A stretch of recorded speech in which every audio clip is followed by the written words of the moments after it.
Hello everyone, this is Abhilip Shamapatra and welcome back to my channel.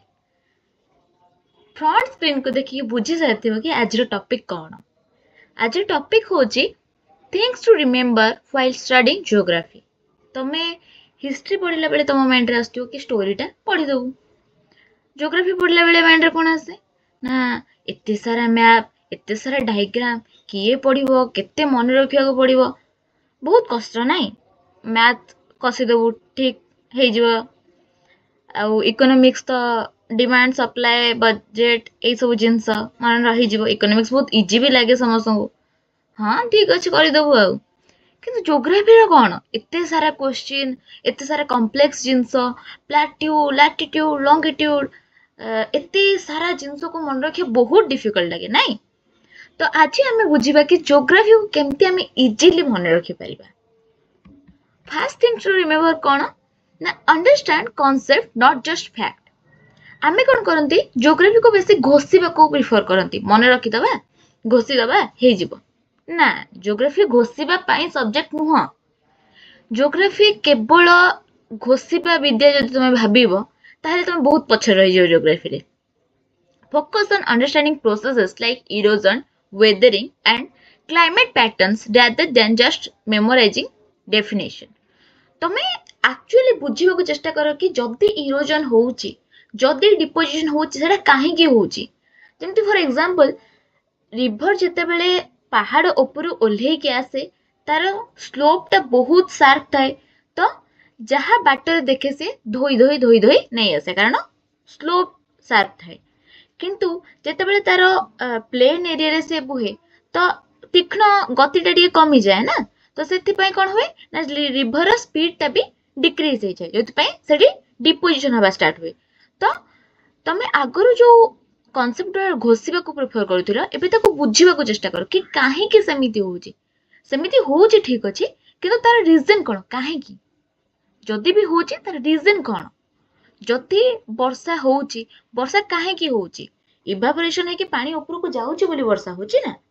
तो आमे जदि evaporation बोली कि गोटे जिनस जानि नथिबा आमे जानि नथिबा वाटर साइकिल बोली गोटे जिनस अछि तो वर्षा होउची हम जदि घोषित दबा ताले हमको डिफिकल्ट लागिबो ना ज्योग्राफी।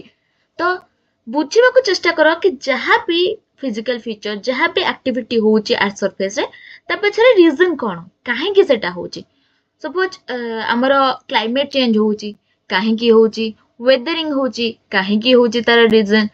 वोल्केनो इरोजन होउची वोल्केनो बाहरुची वोल्केनो काहे की बाहरुची सबु किछि जिंस ज्योग्राफी रे जहाँ भी होउची हम अर्थ सरफेस रे जो भी जिंस होउची ना ता पछरे गोटे रीजन अछि। ट्राई टू फिगर आउट कि रीजन कोन बुझिबा को चेष्टा करो रीजन कोन। सेकंड जिंस कोन ना यूज मैप्स एंड डायग्राम्स। तमे जेते बेले भी पढुछ जेते बेले भी कोनोसी कांसेप्ट बुझिबा को चेष्टा करूछ सब बेले प्रिफर करो कि मैप्स और डायग्राम संगरे थाउ। मैप्स और डायग्राम संगरे ले कोन हबो ना सपोज तमे इंडिया रो फिजियोग्राफी पढुछ तो तम पाखरे मैप्स अछि तमे बुझी जिवो कि एठी हिमालय अछि हिमालय रो एम्ति पानीटा बोही के आसला तो एई जगह रे इंडो गैंगेटिक प्लेन अछि एई जगह रे डिपोजिशन एक्टिविटी होउची एई जगह रे जति ओरोग्राफिक रेनफॉल होउची ताहले एई माउंटेन टा अछि बोली होउची।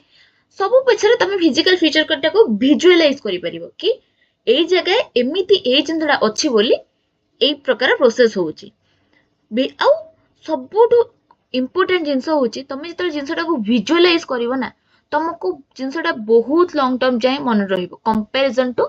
मेमोराइजिंग। तमे जदि घोषिबा को चेष्टा करिवो तमे बुझी परिबोनी कि ता पछर रीजन कोन किंतु रीजन जदि जानि कि तमे विजुअलाइज करि देलो कि हां एई जगहटा इंडो गैंगेटिक प्लेन माने इंडो गंगा ब्रह्मपुत्र तीनिटा रिवर मिसी के प्लेन टा करूचंदी। आ तार जदि भी से प्लेन टा तयारी हेची सेटारे डिपोजिशनल एक्टिविटी होउची सेठी पॉपुलेशन अधिक पॉपुलेशन काहे की अधिक नै वाटर अवेलेबिलिटी अधिक फर्टिलिटी अधिक। तो जिनस गुडा को रिलेट करके बुझिबा को चेष्टा करो आ मैप देखि के रिलेट करबाडी ठीक कंपैरेटिवली इजी लागे हमकु।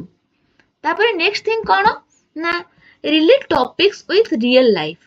तमे जहाँ भी टॉपिक पढुचो जहाँ भी बुझिबा को चेष्टा करचो ताको रियल लाइफ सहित कनेक्ट करो ताको रिलेट करो कि जदि एई जिनसटा सपोज इरोजन हबनी डिपोजिशन तापर हबनी वेदरिंग हैला बोली इरोजन हैला तो इरोजन सहित ट्रांसपोर्टेशन लिंक कौन सब जिनस गोटे जिनस गोटे टर्म आउ गोटे टर्म सहित लिंकेज अच्छी कौन से टर्म इंडिविजुअली सफिशिएंट नुह जेकोसी टर्म जेकोसी कॉन्सेप्ट को तुम बुझा चाहिए सर नेक्स्ट सहित किसी ना किसी लिंक थी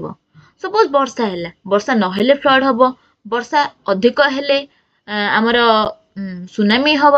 जदि आर्थक्वेक है आर्थक्वेक कहीं आर्थक्वेक सहित फ्लड रिलेशन कौन सुनामी रिलेशन कौन सबको रिलेट कर गोटे स्टोरी टाइप लिंक करी बुझा चेष्टा कर तापर नेक्स्ट जिनस कौन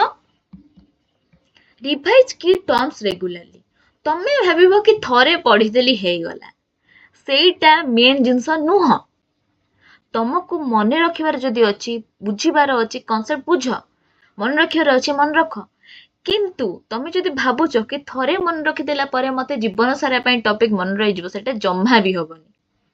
तमें मैथ भी प्रैक्टिस कले तमें बारंबार बारंबार तमें जिते ऊपर क्लास को जाओ तमें से एडिशन सब्सट्रैक्शन से रिलेटेड जिनस तो करूच ना तमें हिस्ट्री पढ़िले भी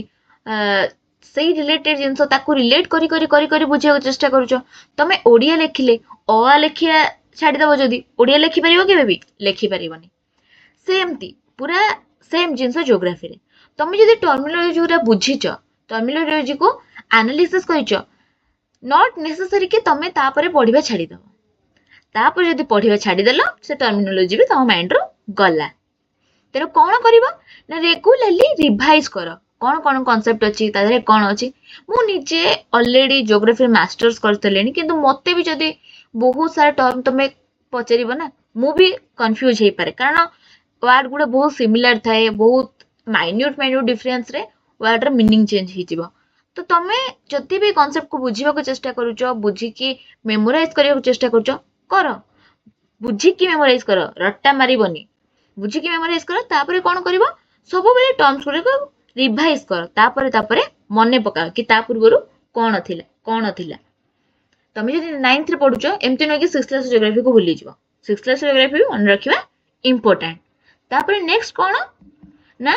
practice with PYQs and map based question तमें पढ़ीदेल बुझीदेल स्टोरी को रिलेट करदेल क्या कौन केमती किंतु जब प्रैक्टिस न करियो तुम गोटे बहुत पॉपुलर लाइन सुनत प्रैक्टिस मेक्स मैन परफेक्ट तुम जब प्रैक्टिस न करियो तुम जब मन न रखिबो तुम जब ताकू रिकॉल करिवो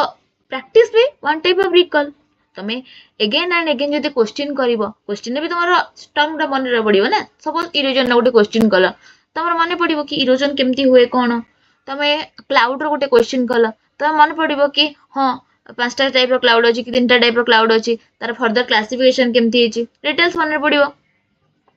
तो कथा होची कौन ना क्वेश्चन प्रैक्टिस कर स्टार्ट कर दियो MCQ प्रैक्टिस कर मैप देख मैप प्रैक्टिस कर आउ स्पेशली जदि डजंट मैटर तुम को क्लास से अच्छो स्पेशली जदि बेसी सीनियर क्लास को गलनी तो इट्स इंपोर्टेंट कि तुम PYQ कर नॉट जस्ट तुम क्लास PYQ तुम अन्य क्लास तुम जूनियर क्लासेस PYQ भी करि परियो जदि तुम टॉपिक रो रिलेटेड PYQ सेटा तो यही 5टा जिनस तुम जदि पूरा प्रिसाइजली मन रखिकी फॉलो करिवो मु गारंटी देकी कहि परिबी कि तुम ज्योग्राफी को बेस्ट रु बेस्ट सब्जेक्ट बनै परिबो तुम लाइफ रो geography is not about remembering river को पटे जाइची माउंटेन केतेटा अछि को देश रे कोन कल्चर को देश रो कोन tradition it's not geography geography होची हम फिजिकल फीचर हम आर्ट सरफेस रे कोन कोन अछि तो जहाँ भी आम आखि आगे देखुं से ज्योग्राफी आम नॉर्मली ठिया होती पवनटा देला पवन ज्योग्राफी आम ठिया होती वर्षा है वर्षा भी ज्योग्राफी तो आम आर्ट्स उपरे ठिया होता बेले जहाँ भी घटुचे आउ नॉट इवेन कि आम ठिया होते आर्ट्स उपरे घटब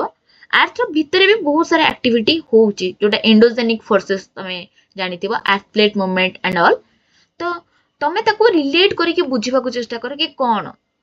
कहीं होची जदि एंडोजेनिक फोर्सेस अफेक्ट करुची कहीं अफेक्ट करुची ता सहित एक्सोजेनिक फोर्सेस रो रिएक्शन केमिति होची दी जन को कोरिलेट करके केमती चेंजेस करूछन आर्ट सरफेस रे सब जिंस को रिलेट करके बुझो ज्योग्राफी बहुत इजी लागिवो ज्योग्राफी गोटे आर्ट सब्जेक्ट नुह ତମେ ଯଦି ଭାବୁଥିବ କି ଜୋଗ୍ରାଫି ଗୋଟେ ରଟା ମାରିବା ସବଜେକ୍ଟ, ଯେମିତି ହିଷ୍ଟ୍ରି ହଉ, ଇକୋନୋମିକ୍ସ ହଉ, ଆମ ପଲିଟିକାଲ ସାଇନ୍ସ ହଉ, ସେଗୁଡ଼ା ତମେ ରଟା ମାରିଲେ କିଛି କିଛି କନସେପ୍ଚୁଆଲି ବୁଝିଲେ ବହୁତ ଜଲ୍ଦି ମନେ ରହିଯିବ। କିନ୍ତୁ ଜୋଗ୍ରାଫିକୁ ଯଦି ସେମିତି ତମେ ବୁଝିବାକୁ ଚେଷ୍ଟା କରିବ ନା, ଜୋଗ୍ରାଫି ୱେ ମୋର୍ ଡିଫିକଲ୍ଟ, ପାରିବ ନାହିଁ। କାରଣ ସିନିୟର କ୍ଲାସେସରେ ହୁଏତ ତମେ ଜୋଗ୍ରାଫିରେ ଏଇ ଜିନିଷଟା ପଢ଼ିବ କି geography is not arts not science, ସେଟା ହେଉଛି ଗୋଟେ ମିଡ଼ିୟମ୍ ଯେଉଁଟାକି ତମ ଆର୍ଟ୍ସ ଆଉ ସାଇନ୍ସକୁ କନେକ୍ଟ କରେ। ତ ଜୋଗ୍ରାଫିରେ ହ୍ୟୁମାନ୍ ଜିନିଷ ବି ଅଛି, ଜୋଗ୍ରାଫିରେ ତମେ ଫିଜିକାଲି ଜିନିଷ ବି ପାଇବ। ଫିଜିକାଲ ଆଉ ହ୍ୟୁମାନ୍ ଦୁଇଟାଙ୍କ ଜିନିଷକୁ କମ୍ବାଇନ୍ ହେଇକି ଜୋଗ୍ରାଫି ବନା ହେଇଛି।